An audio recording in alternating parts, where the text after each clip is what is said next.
Most of what passes for news today is little more than warmed-over propaganda designed to serve the ruling elite.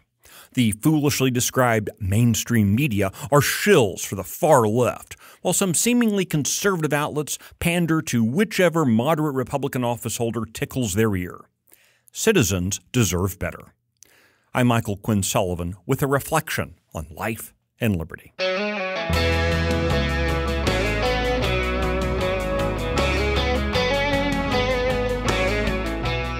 Here's how I define news: the facts of the day, told in their truthful context, allowing citizens to make informed decisions.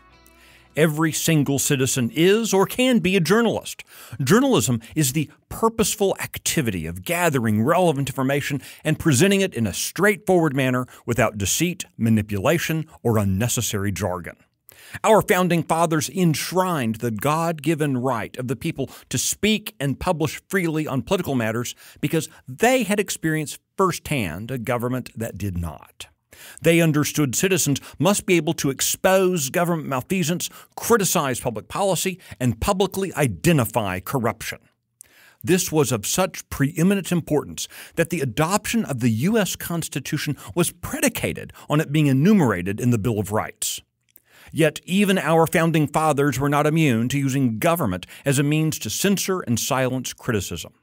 One of the earliest actions of Congress was the adoption of the so-called Sedition Act of 1798 at the behest of President John Adams.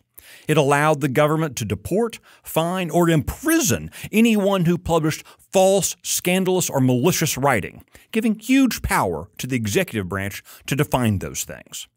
James Madison, the author of the Constitution, joined the general public in an uproar. Virginia and Kentucky threatened to leave the Union over the matter. The election of 1800 saw Adams booted from office and replaced with Thomas Jefferson, under whom the law died. The threat we face today is less from direct government oppression, as it is corporate cronies seeking favor from government actors. We saw that in the Hunter Biden laptop scandal of 2020, where news stories were squashed by a Democrat-leaning media outlets and censored on Democrat-run social media platforms.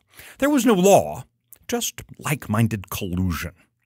Whether the laptop story would have swayed the election will never be known, but the fact it was effectively hidden from voters denied them the chance to decide for themselves. Real news should be agnostic as to how the narrative will benefit the politically powerful and connected. Stories should not be withheld because they are inconvenient to the power brokers. In fact, news that is inconvenient to the power brokers and comes to the detriment of those in public office must definitionally be told. Analogies between business and government are overrated and usually wrong-headed, but with your indulgence, let me compare the citizens of the United States and of the several states to corporate board trustees. The only way to be a good corporate trustee is to be fully informed and have unfettered access to the business of the business. As citizens, our first loyalty must be to each other and not the political personalities of the day. We owe each other our honest view of public policy and political actors. Politicians and their sycophants want the people stuffed with a steady diet of intellectual junk food. But effective citizenship demands a steady diet of real news. At Texas Scorecard, our pledge is to deliver real news to real Texans.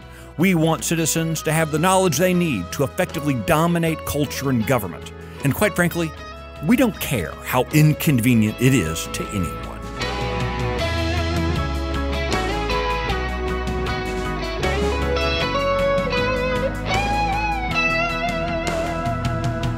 If you like today's podcast, be sure to subscribe, rate it, leave a review, and encourage your friends to listen. The Reflections Podcast is one of many presented by Texas Scorecard.